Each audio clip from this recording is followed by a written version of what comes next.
기도하겠습니다. 거룩하신 아버지 하나님 감사합니다.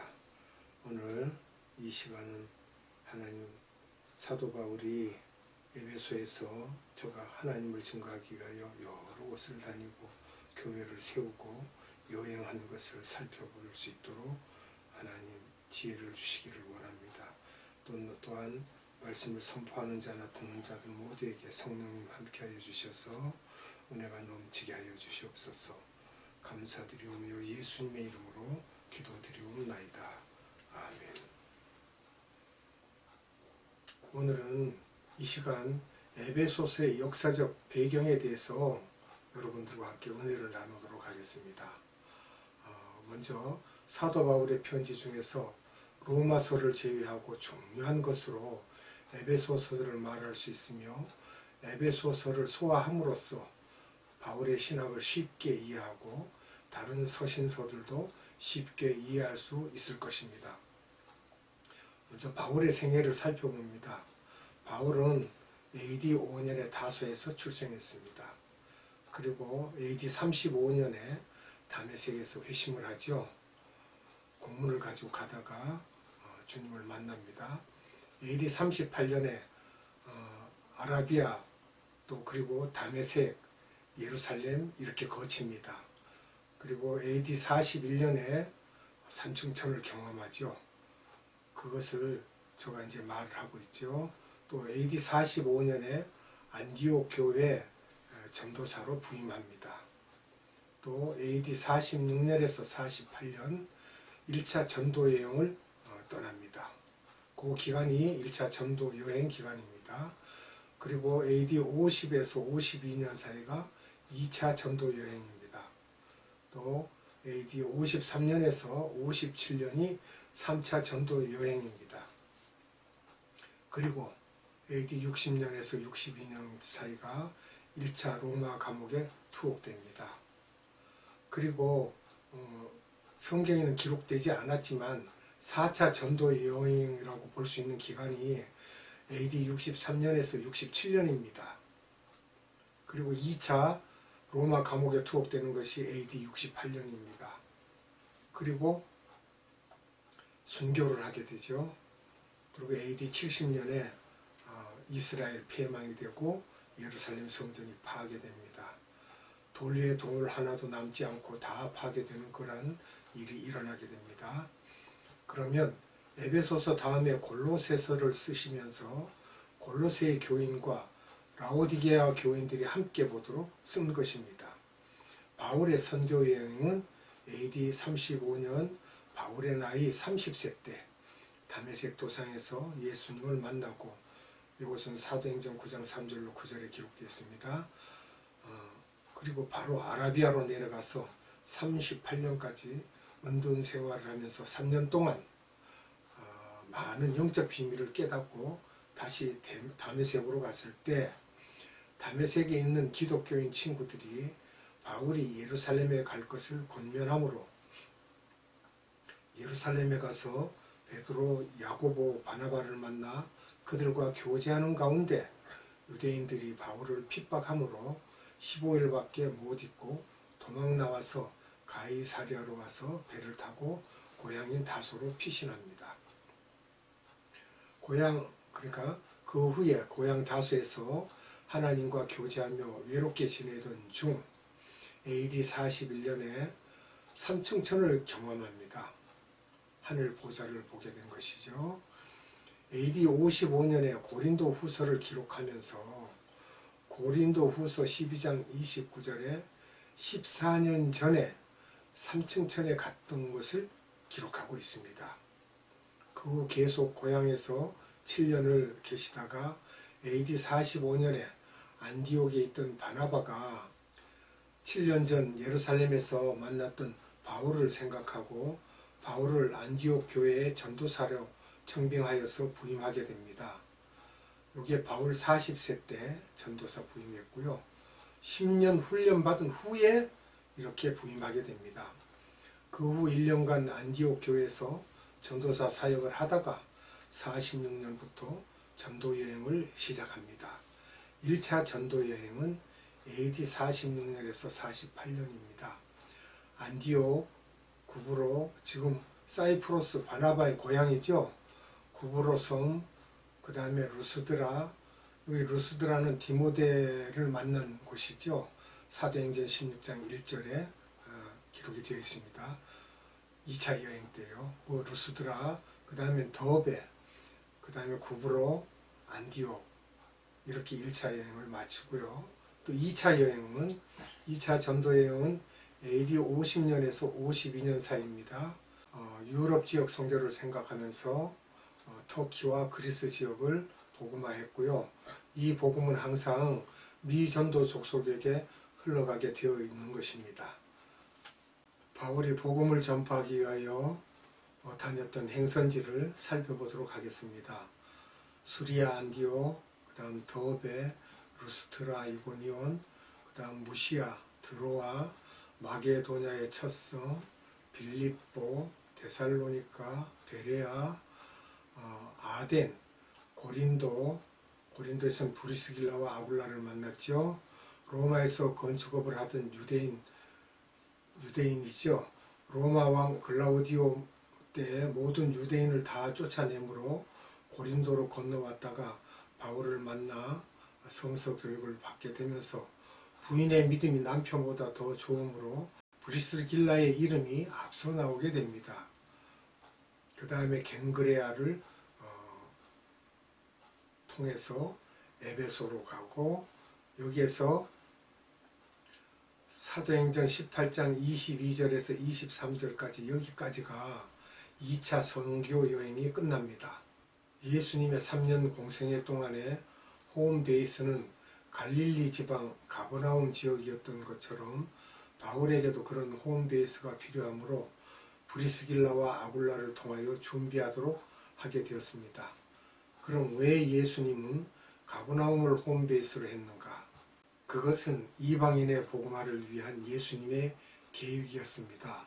그래서 바울은 고린도가 지금의 홍콩과 같이 무역이 성하고 많은 사람이 모이는 곳이어서 고린도를 생각하고 있었으나 고린도의 사람들이 질이 좋지 않으므로 브리스길라와 아굴라와 함께 선교센터가 있어야 할 자리를 찾기 위해 가던 중 에베소에 이르렀을 때 성령님의 인도하심 가운데 에베소를 선교센터로 정하고 브리스길라와 아굴라에게 선교센터 자리를 알아볼 것을 말하고 가이사랴 안디옥으로 돌아왔던 것입니다.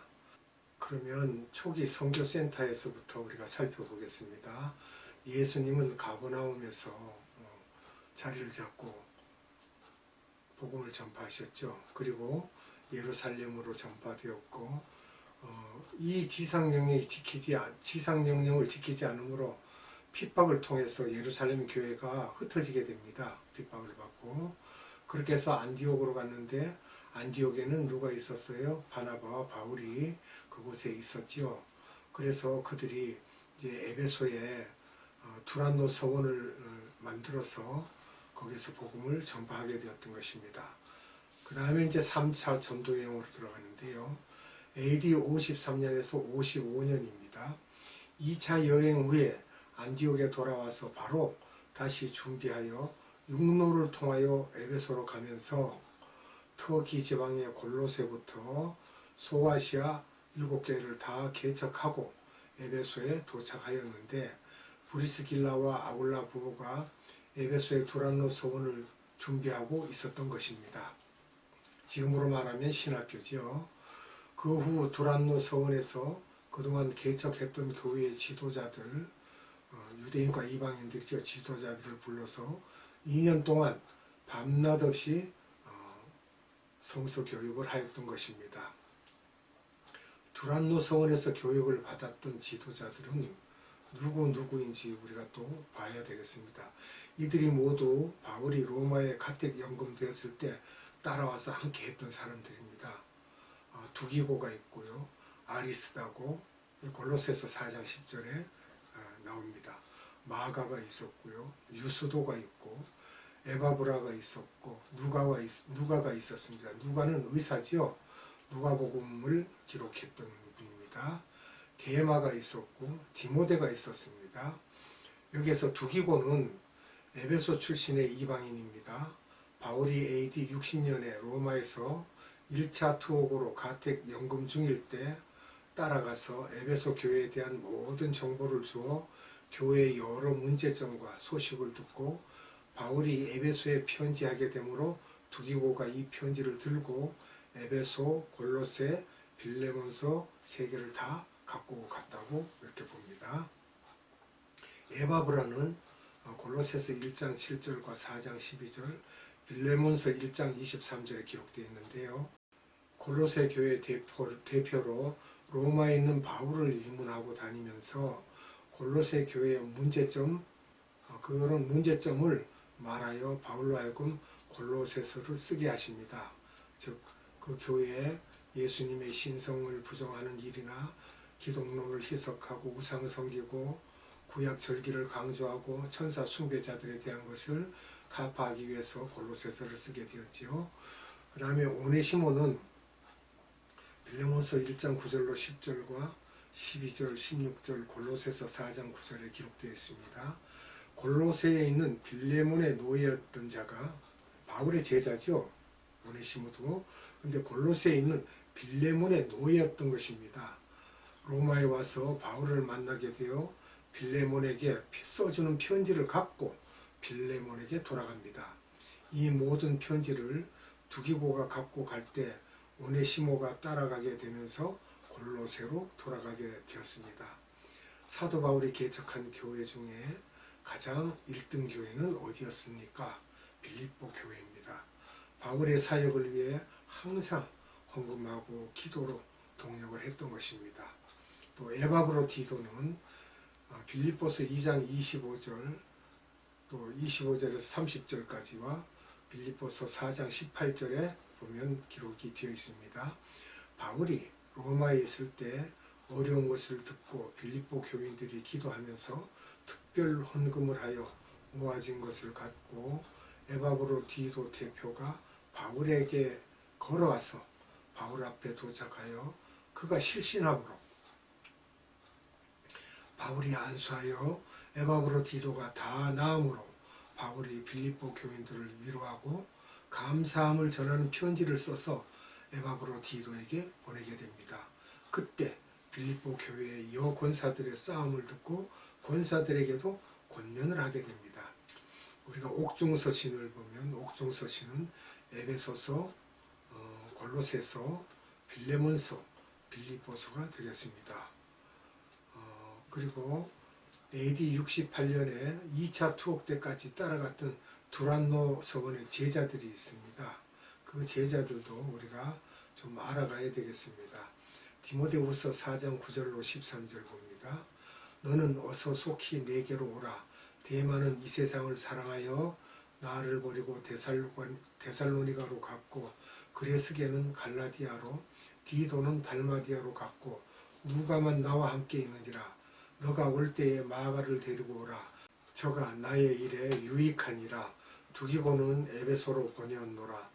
너가 올 때에 내가 드로아 가보의 집에 둔 겉옷을 가지고 오고 또 책은 특별히 가죽 종이에 쓴 것을 가져오라. 아멘. 에베소 교회 담임 목사로 있던 디모데에게 속히 로마로 바울을 보러 올 것을 말하고 있습니다. 데마는 1차 투옥 때까지 함께 하다가 변절하여서 떠났습니다. 감옥에 계시면서도 계속해서 각 지역의 선교사를 파송하고 있었던 것입니다. 그러나 끝까지 바울과 함께 했던 누가를 기억하며 에베소 쪽에 있던 마가를 데려올 것을 말하고 있습니다. 두기고는 끝까지 바울 옆에 있다가 바울이 다시 편지를 써서 심부름을 시켰던 것입니다. 디모데후서 4장 14절로 16절입니다. 구리장색 알렉산더가 내게 해를 많이 보였음에 주께서 그 행한 대로 저에게 갚으시리니 너도 저를 주의하라. 저가 우리 말을 심히 대적하였느니라. 내가 처음 변명할 때에 나와 함께한 자가 하나도 없고 다 나를 버렸으나 저에게 허물을 돌리지 않기를 원하노라. 아멘. 여기서 보면 같은 기독교인인데 바울을 늘 아프게 했던 사람들이 있다는 것입니다. 그러나 그들을 비방하거나 그들을 무시하거나 하지 말라는 거예요. 디모데후서 2장 20절입니다. 큰 집에는 금과 은의 그릇이 있을 뿐 아니요 나무와 질그릇도 있어 귀히 쓰는 것도 있고 천히 쓰는 것도 있나니. 아멘. 디모데후서 2장은 바울이 주님 앞에 가기 직전에 착잡함과 기쁨으로 자기 사역을 총정리하면서 디모데에게 사람에 대한 장단점을 말하면서 어떻게 사람을 사용할지를 말하고 있습니다. 디모데후서 4장 17절입니다. 주께서 내 곁에 서서 나를 강건케 하심은 나로 말미암아 전도의 말씀이 온전히 전파되어 이방인으로 듣게 하려 하심이니 내가 사자의 입에서 건지웠느니라. 아멘. 말씀을 한 구절 보고 말씀을 맺도록 하겠습니다. 디모데후서 1장 15절로 17절 말씀입니다. 아시아에 있는 모든 사람이 나를 버린 이 일을 너가 아나니 그 중에 부겔로와 허모게네가 있느니라. 원컨대 주께서 오네시보로의 집에 긍휼을 베푸시옵소서. 저가 나를 자주 유쾌하게 하고 나의 사슬에 매인 것을 부끄러워 아니하여 로마에 있을 때 나를 부지런히 찾아 만났느니라. 아멘. 바울에게 성서를 배운 제자의 두 그룹, 이렇게 보면 나쁜 그룹과 좋은 그룹을 말씀하고 있습니다. 그러면서 오네시보로를 또 복을 빌어줍니다. 축복하죠. 바울이 4차 여행까지 하면서 아시아 지역을 사랑하여 공들여서 교회를 개척하고 성서 교육을 시키면서 그 중에서도 끝까지 바울과 함께하는 제자가 있는가 하면 또 나중에 바울의 핍박받음을 보면서 돌아서 가는 사람들도 있었다는 것입니다. 오늘은 여기까지 하고 기도하겠습니다. 거룩하신 아버지 하나님 감사합니다. 주의 종의 길을 걷는다는 것은 쉬운 일이 아니며 우리는 예수 그리스도를 믿으면서 복받기를 원하고 형통하기를 원합니다. 그러기 전에 먼저 예수 그리스도의 고난은 생각하지 않고 개인적인 일로 개인적인 사욕을 먼저 우리는 내세우고 있습니다. 그리하지 않게 하시고 바울과 끝까지 동력했던 자들과 같이 오직 예수 그리스도를 믿는 것은 우리에게 늘 곤고함과 고난이 있으리라는 것을 생각하고 우리가 주님께서 주시는 그 테스트를 잘 견디고 넘길 때마다 주님께서는 우리에게 상 주시는 이심을 기억해야 할 것입니다. 오늘도 생명의 말씀을 우리에게 주신 하나님께 감사와 찬양과 영광을 올려드리옵고 우리 구주 예수 그리스도 이름으로 감사드리며 기도하옵나이다. 아멘. 주님 가르쳐준 기도로 예배를 마칩니다. 하늘에 계신 우리 아버지, 아버지의 이름을 거룩하게 하시며 아버지의 나라가 오게 하시며 아버지의 뜻이 하늘에서와 같이 땅에서도 이루어지게 하소서. 오늘 우리에게 일용할 양식을 주시고 우리가 우리에게 잘못한 사람을 용서하여 준 것 같이 우리 죄를 용서하여 주시고 우리를 시험에 빠지지 않게 하시고 악에서 구하소서. 나라와 권능과 영광이 영원히 아버지의 것입니다.